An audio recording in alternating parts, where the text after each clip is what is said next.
Rob's Roundtable. Hey, man. I'm so far away from you. I This is weird. know. I No know. Nick O today. Nick O is busy. He's going to call in later for... This is the PP show. Our pillar players. We're going to show you our PPs.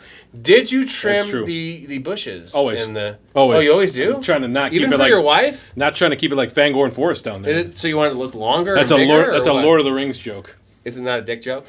It's a Lord of the Rings dick joke. Oh, that's cool. I know you hate Lord of the Rings. No, I love Lord of the Rings. I hate Return of the King. So we'll talk about that in the off season. You're drinking. I'm drinking. But you didn't come with beer, you came with seltzer, but I'll give you some props. Yeah. I am drinking, instead of drinking High Life tonight, I am drinking this Firestone Mind Haze. It's called the Brain Melter. Got those shrooms from Carl that he brought from Chico. I'm talking brain melter. I don't even know if I want to do any. What? I'm scared. You know what? I'll do a couple. That's my guy. There you go. One or two, not too many though. I'm gonna be appropriate with those. So I'm gonna be a little sloppy, but we're gonna have fun, right? Sloppy. Poppy's a little sloppy. Yeah, Poppy's a little sloppy.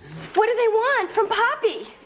Well, Poppy's a little sloppy. This is the PP episode, our pillar players. We're going to give you our pillar players, the players we are planning and or have drafted to build the foundation of our team. Thank goodness. Nico's going to call in with his 10. We both have 10. I've done about 7 to 9 drafts. I have like 12 left to go. I'm a psycho. How many drafts have you done? How many do you have to do? None.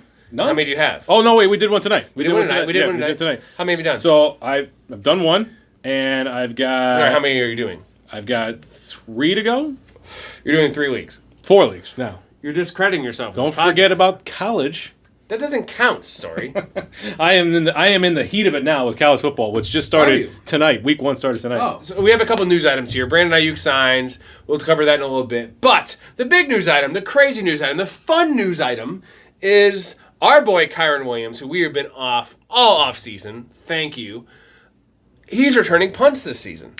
So if you didn't see the news, it came out that, and you have to watch the full quote, but basically that Kyron Williams will at least start the season as the primary punt returner for the Los Angeles Rams. Sean McVay said as much. So you've got 2 camps here. One camp feels justified, vindicated. We've been off Kyron Williams all summer long, and this just goes to show... I mean, yeah, in college, you tend to put your best player back there, returning kicks, returning punts. Not in the NFL. Not a running back. Not also. in the NFL. That takes a beating, It's the most dangerous position in the NFL. Is that going to change? We'll see what happens. The Rams punter had some weird stuff going on this year, but that's neither here nor there. We'll talk about that in a minute. But there's the other side of the camp that's like, doesn't matter. Extra points. Well, no, it doesn't matter because he returned punts for the first 3 weeks last year.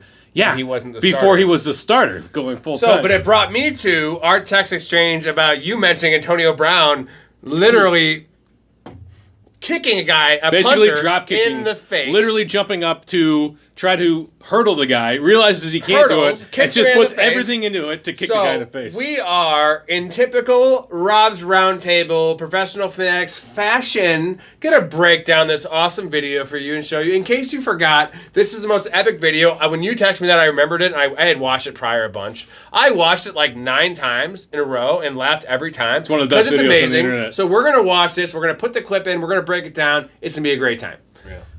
So, Here's against the Browns. Up 17-3. Late. Deep punt. Wow, nice punt. 70-yard punt. All right, Brown fields back, breaks the tackle there. He was so good. Breaks another tackle. Here he goes. Going around. He's got a seam, and here it comes. Oh! Let's watch that back again. Hold on. No. Okay. Pause it. So, it showed the replay here. It's so great. It's so great. What are you doing? He had a lane to the outside, too. He had the touchdown. I feel like he wanted to make something spectacular happen. Here's the replay here. He did, because this lives in infamy. Yeah. I mean... He wanted to go over the guy, realized he couldn't, and as he's trying to come down, he catches the punter right in the face. Is anything more Antonio Brown than this? It slows him down. I mean, if he had just cut outside, he probably would have at least gotten another 20 yards. This is the equivalent of Charlie Sheen, like, being caught doing cocaine with a hooker. Yeah. Like, nothing's more Charlie Sheen than cocaine and a hooker. Nothing's more Antonio Brown than drop kicking a punter in the face. I mean, good. That was awesome. And its message is timeless. Peter, the only message in that movie is that every problem in life can be solved by kicking. Oh, my God. Brian, you're right. Peter, I'm joking. What did you say to me? Peter, what are you doing? Get off my plane. That's not even the same. Oh! What the hell? Not gonna talk to me like that in my bar. Not a bar. Oh!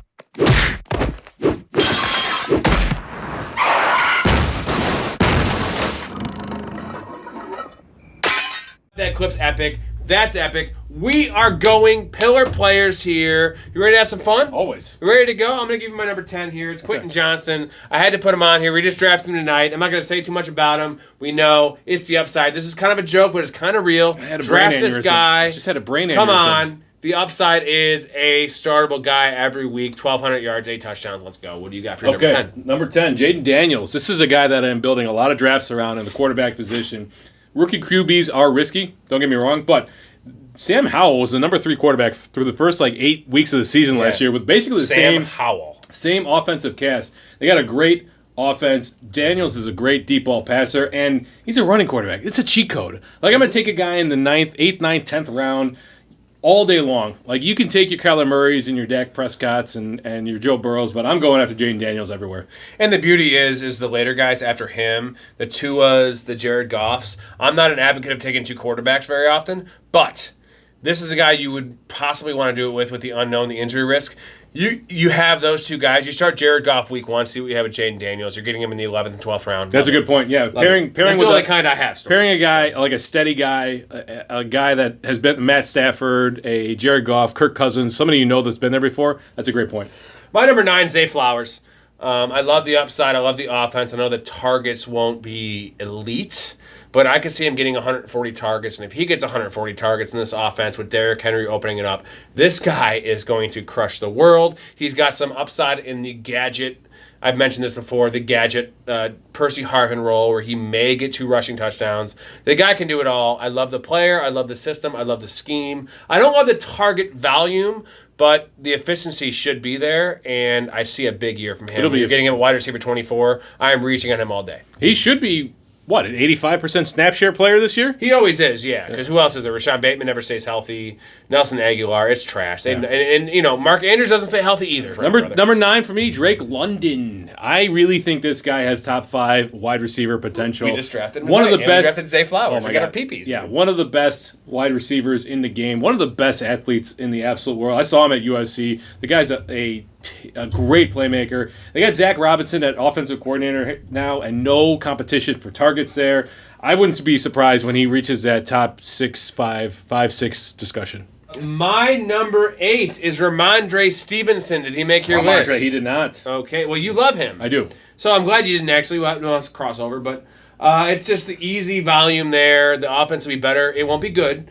It'll be better than we think. Because it can't be worse than we think. It's number 28, 29, 30 in most cases. Yeah. And I don't care because especially I actually kind of like it better with Brissett's the starter now.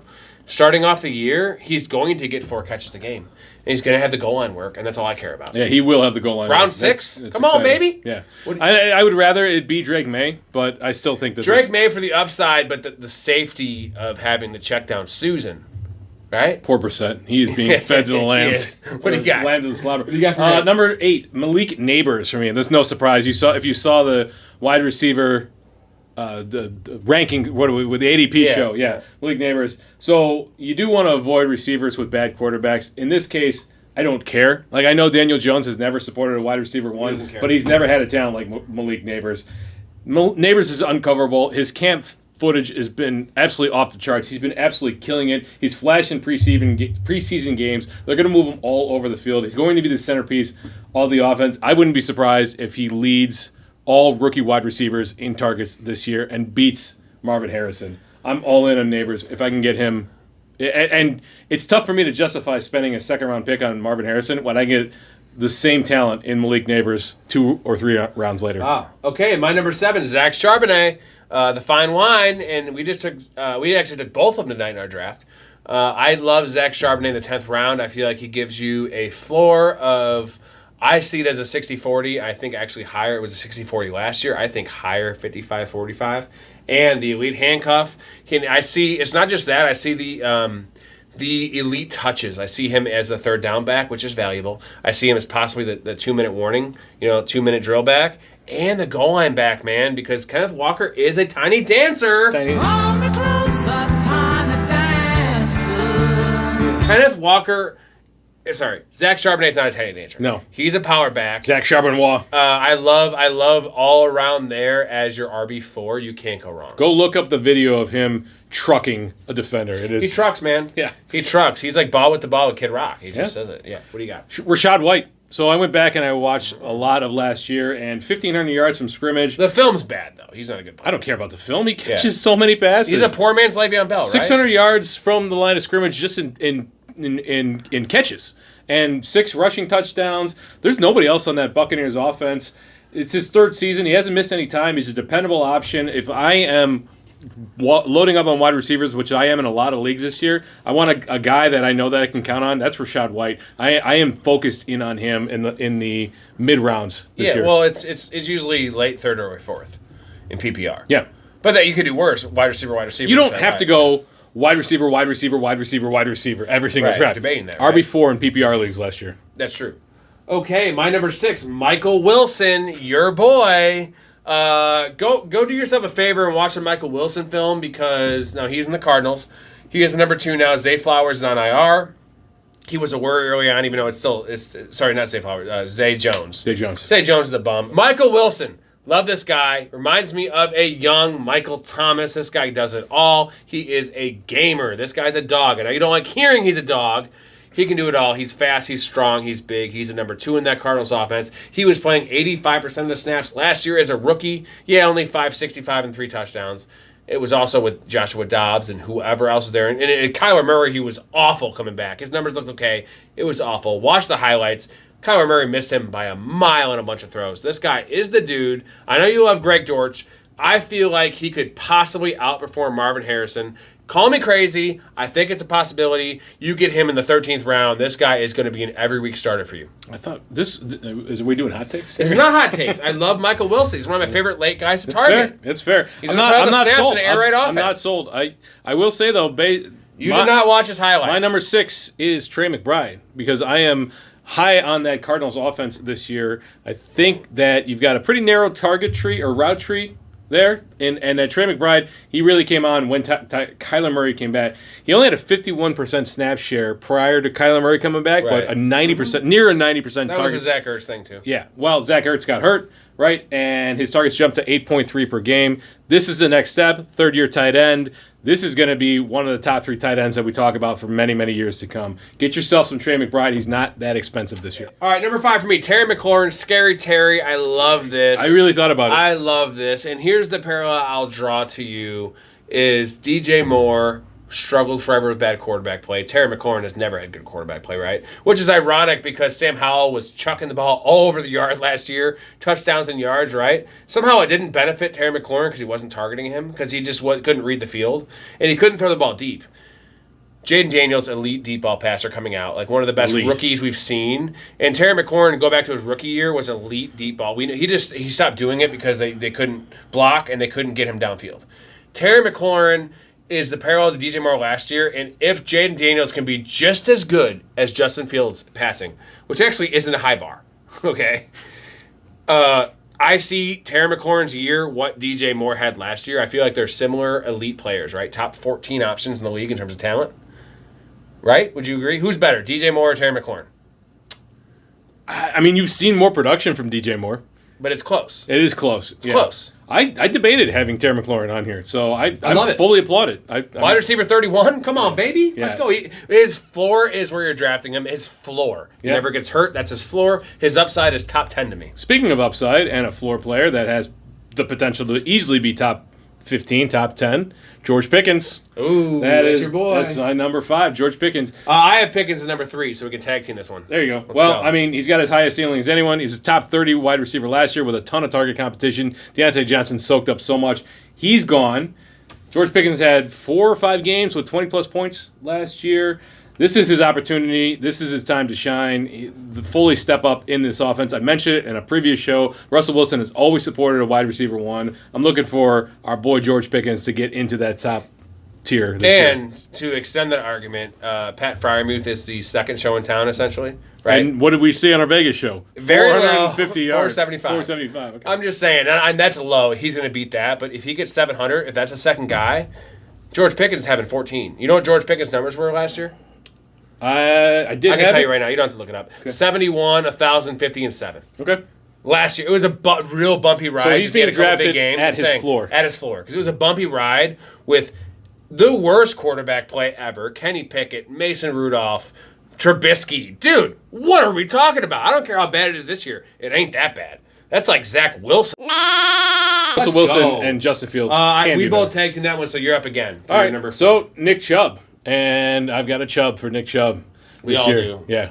It does seem a bit out of the ordinary to draft a 28-year-old running back coming back from a ACL and MCL tear, but Chubb is he's an alien. He did it before, and I know he's a little older, but he's below 30. He had 1,300 rushing yards and 10 touchdowns on average over the past 4 seasons, and yeah, I get it. The Browns are going to be cautious bringing him back. He probably won't play in week 5 or 6. Like, they're probably going to slow roll him. He's on the pup. He's not going to play the first 4 years. But I'm going to put together some running backs to kind of bridge the gap and keep the ship afloat until Nick Chubb comes back. And there's nobody on that depth chart that has any bearing being there when Nick Chubb is there. Like, he will be the workhorse. So, and it's the last year of his deal. I mean, like, that factors into me. Yeah, I mean, if Chubb was being... I said before, AP tore his ACL before his MVP season on Christmas Day. Nick Chubb tore his week 2, which is September. I get Nick Chubb's a year older than AP was, but and it was maybe a little worse of an injury, and it's a second injury, but Nick Chubb's an alien, AP's an alien. Yep. Let's see it happen At that again, price, right? I will keep investing in Nick Chubb. Let's go. My number 4 is Blake Corm. I can't stop drafting the guy. I have him in like 5 of my first 7 leagues in the 9th or 10th round. This was before the news of our boy Kyron being a punt returner. I don't care. I think he's a better player.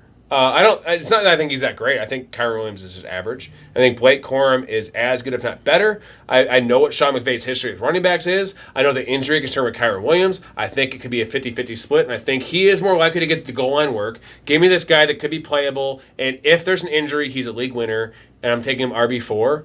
I play aggressive. This is aggressive. Blake Corum to the moon. If you remember, you touted him on our pre-draft process stuff. I wasn't really a fan. I had him at like RB5.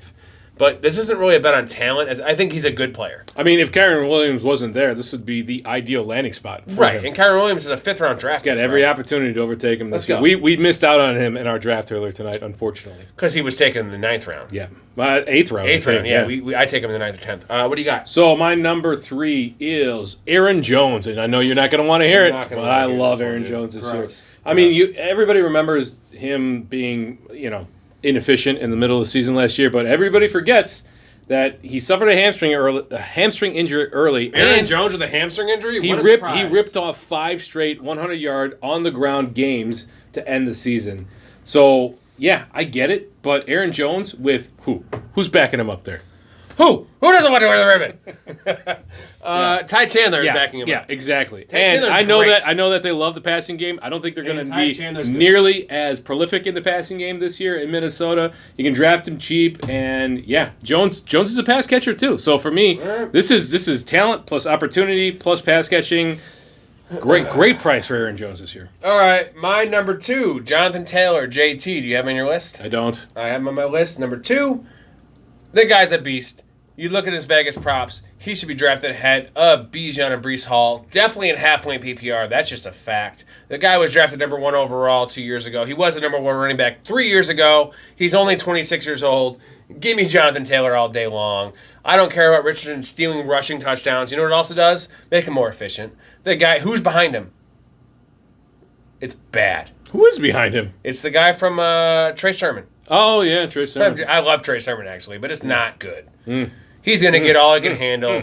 They paid him, and you know what I'm saying, like that owner, Jim Irsay, if he pays someone, it was that whole Zeke thing with the Cowboys, like he's going to use them. I pay you, you going to work for me. Not to pull the race card, but I'm telling you that. Jim Irsay will do that. I'm just saying, that dude's going to see the field all the time, as much as he can handle. I know he's got some injury concerns, but he doesn't comp to a guy that would be injured, if that makes sense. His body type, his BMI. Yeah, He just has been injured. I don't really think of him as injury prone. He wasn't even injured last year. He just held out. I love Jonathan Taylor. Yeah. There's some good opportunities for end of the first round, dude. That could be 1,500 yards. I mean, and 12 touchdowns. I think him Saquon, and Derrick Henry are all in the same conversation. But JT has more elite upside because he's younger, right? He's a better player than those guys are at this stage of their career, man. I don't know, man. Saquon is elite talent, generational. Not anymore. He's not. Plus the Bengals, or not the Bengals. Who's going to take away more? The Ravens love the running Who's game. going to take away more? Jalen Hurts or Anthony Richardson? The tush push is real. Yeah, but Anthony Richardson has no problem pulling the ball down. I'm and just running. saying. Pulling Not the ball, on the 1 yard line, pulling though. the ball out of Who's more likely to get 2 yard touchdowns? Jonathan Taylor or Saquon Barkley? Who's more likely to get a 5 yard touchdown? So Okay. because I've seen answer the question, Storey. Yeah, It's Jonathan Taylor. We're moving on. Okay. What do you got? Number 2, it's a late round one. It's Demario Douglas. Ooh, Pop. Yeah. I love Pop him. Douglas. I love him. He not many people might talked about him so know the much, name. so. Yeah, I get it, but his talent is just out of this world. Explosive playmaker and probably the shiftiest receiver on the planet. Just watching him coming out of his breaks is something else. The problem is he is on a putrid offense. Doesn't matter. But playing from behind. If Jake, yes, there is the He's garbage a time poor man's argument. Jarvis Landry. Would you agree? I would say he's better than a poor man's Jarvis Landry. But Jarvis Landry's hands were just like the best ever. Yeah. Saying it, dude. Yeah. It's not a bad thing to say. He just needs a quarterback to showcase talent. So, yeah, it's going to be Brissett for a couple of weeks, but when Drake May comes in, watch for Douglas to take the next step. He might not be draft-worthy depending on your format, but he's certainly somebody you're going to want to keep an eye on and grab ahead of the change from Brissett And in to PPR Drake leagues, May. I quote Story saying he could catch 1 touchdown and be a wide receiver 3. Yeah, remember what a big deal it was when he caught 1 touchdown? 80 catches, If baby. he catches 4 this year? 80 catches. Yeah. My number 1, drum roll, Jake Ferguson. That's my guy. I talked about him all year. I've been talking about him. We just drafted him tonight. You can't go wrong. You wait on tight end, you get a guy with 8 to 10 touchdown upside. I think 12 touchdown upside. That's just me. I feel like he is borderline the number 2 in that offense. And it's not just that offense. It's the Cowboys offense, right? It's a high volume, very, very safe, steady top 5 offense that's always there. It's not top 5 in the Raiders offense. And this guy proved it last year. Brandon Cooks is a year older. CeeDee Lamb might have a little bit of a slow time coming in. Regardless, man, Jake Ferguson to the moon, man. So tight end 9? This is an interesting question. I'm not disagreeing with your take on Jake Ferguson, but you love Jake Ferguson. CeeDee Lamb is regularly drafted in the top 3. Uh-huh. Why is Dak Prescott being drafted so low relative to the other players of the position? Because he's Dak Prescott and people hate him. Yeah, but if he has... And Brandon Cooks is still there. And no running game to speak of. See, here's my argument, is that the C.J. Stroud thing, he's drafted at quarterback 6. But they do go closer than you think. But all of his weapons are going so high. Why are none of Dak... Let's just say, okay, screw the ADP. If you look at Vegas projections for C.J. Stroud and Dak Prescott, they are exactly the same. 4,100 yards, 28 touchdowns, right? Why do you have 3 Texans receivers going top 30? And you have only... I know CeeDee Lamb is like way higher than Nico Collins. But you have Brandon Cooks going wide receiver 48, 52, and you have nobody else. And no running game. You have Joe Mixon going there. Where else is it going to go? It's going to go to Jake Ferguson. That's what I get. What I'm saying? I'm just wondering Compared to Dalton Schultz. why is Dak in the bottom half of the Because QB it's Dak ones? Prescott and people hate him. I don't get it. It's interesting. People don't think he's elite. People think he sucks. All he does is perform. Just because he does bad in the playoffs. You know, Lamar Jackson also does bad in the playoffs, but I love Lamar. Screw that, man. Jake Ferguson, you know he's going to crush, right? His ADP. You know he's going to crush his ADP. Either people are right about Jake Ferguson, CeeDee Lamb, and Brandon Cooks. But Jake Ferguson's going late. Or they're wrong about Dak, and Dak is too low. You think Dak's going to have like a 3,300-yard passing year? I don't know. It never happens.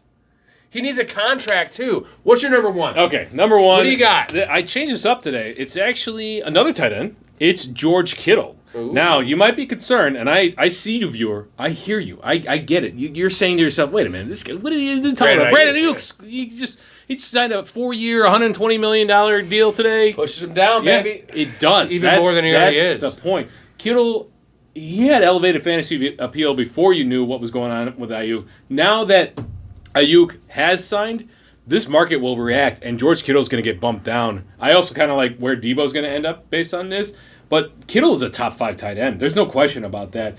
He's finished last season with 65 for 1,000 yards and 6 touchdowns.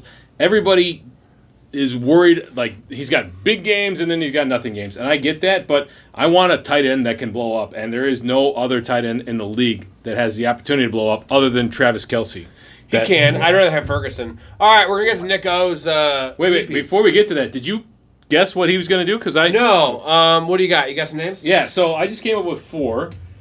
I went one position each, so I'm gonna guess number 1 for quarterback Joe Burrow. He's got him on the list. Number 2, either Jalen Warren or Chase Brown, because Nick loves the later running back in a nebulous backfield. Number 3, this one was super easy, Rashid Shaheed. Yeah, and number 4, Jake Ferguson. So I have Jonathan Taylor. He's going to be on there. All right, let's see what he says. That's all I have. Yeah. Hello, everyone. Nick O checking in on the pod here. Per unusual, you're only going to get my voice and not my handsome face. But it is what it is. I'm sure Simmons and Storey are holding it down for y'all. Pillar players, or PPs, is what we're talking about today. I'm awfully curious to see if the other two fine gentlemen on this pod could figure out most of mine, I imagine. But I'm going to start with number 11. It was going to be 10. I'm going to give you a bonus here. This one's flying a little under the radar. And by definition, I'm insane because I keep doing the same thing over and over again, expecting a different result with J.K. Dobbins. And maybe it's a change of scenery. Maybe I'm anticipating health. But that Greg Roman-led offense, the guy is a mastermind at scheming up run games. Dobbins has the potential to be the number 1 running back on that team, the most athletic player, I think, besides Vidal. Maybe a timeshare, we'll see. But I'm going to own a lot of Dobbins where you're drafting him at. Number 10 is Dontavian Wicks. He was on my hot takes. Y'all know I think he may lead the Packers at wide receiver this year. Matt LaFleur still kicking things off there in that pass game. Love if he's at least what he was in the second half of the year last year. I think Wicks is a steal. Number 9 coming in with Jaden Daniels, and it's the Russian upside. It's Anthony Richardson light. The guy's a potential league winner. You're drafting him in the late, early to mid teens at quarterback. Big arm, high rush upside. Getting a lot of Daniels. Evan Ingram at number 8. The guy just catches balls all day. Doesn't matter. It's opportunity. It feels safe, especially in PPR. Guy had 114 catches last year, the second most ever by tight end. I don't anticipate that's going to change. His draft spot shouldn't have dropped as far as it did. Kenneth Walker coming in at number 7. Feels gross. The Seahawks offense scares me, but it's a volume play. That new coaching regime really seems to love him. Shifty, quick, I can break the long ones, and a lot of volume there. Number 6, my boy Debo coming in with the homer pick here. We just saw a matter of hours ago that Ayuk finally got signed in San Francisco. Signed a deal that's been on the table for weeks now, which is great to hear. But historically, when guys have missed this much of the summer and training camp and OTAs, they tend to have a little bit of a down year. So I expect Debo with his rushing upside, his yards after the catch, been there the whole offseason, is gonna be the number 1 in San Francisco. Number 5 is Garrett Wilson for me. The guy's done it with trash cans at quarterback. A healthy Rodgers. The guy has something to prove. He's coming out with a chip on his shoulders. There's a world where you see Wilson having a Devontae Adams type season, that type of wide receiver 1 or 2 upside, and getting him where you are, down at 7, 8, 9. As far as wide receivers go, it feels like a deal, but it also feels safe to me. Wilson's an incredible athlete, incredible receiver. Number 4, going back to quarterback again with Dak Prescott. The regular season offense for Dallas is just lights out, right? And that's really what we're concerned with fantasy football. Amazing production during the regular season, has the number 1 wide receiver in fantasy football with Salim Dion Lamb. There's no running backs there. I know they just signed Dalvin Cook. They brought Zeke back. I'm not too concerned. I think you can anticipate at least what Dak did last year, if not more, and getting him down in the 10, 11 range at quarterback. I love it. Getting me a lot of Dak. And Nico back per usual, had a few drinks and liked to hear the sound of my own voice, so I ran a little long on the last voicemail. Apologize for that. A little bit of a cliffhanger for my top three, maybe. It depends how this comes across on the pod, how Simmons plays it. But number three, following up off of four, which was Dak Prescott, is Jake Ferguson. I think he could be the number two target in Dallas, or should be. I'm not a big Brandon Cooks truther. He's got high touchdown upside, no running backs again. Dalvin Cook and Ezekiel Elliott 4 years ago maybe would have took some work away from Ferguson, but now I am feeling the touchdowns for Fergie this year. Number two, Derrick Henry. If it ain't broke, don't fix it. I don't care that he's turned 30. This dude is built different. He is not like other running backs. He's a volume play in Baltimore now. He's going to break the big plays. His catching has gone up drastically in the last couple of years. Even with Keaton Mitchell there, I still see a world where Henry's involved a little bit in pass catching. Plus, you've got Lamar opening up the running lanes. With the rushing quarterback tends to lead to bigger opportunities for the running backs, because defenses can't just target one or the other. And then my number one, as I'm sure Robbie and Mike both know, Cooper Kupp. Stafford's bestie. They're BFFs. They practically live together. Recent Triple Crown winner a couple 2-3 years ago. I think he can do that again. I know he's getting up there in age, but he was battling injury last year. I think he's moved past that. I think he's fully healthy. I think he's a wide receiver one, and I think I'm going to have Kupp on almost every one of my teams this year. So appreciate you all checking in. Like, subscribe, share, smash the thumbs up buttons and the share buttons, and give us some love. Appreciate you. Thanks, Rob. Thanks, Storey, for holding it down. Hope the pod was great. I'll see you guys soon. Good night.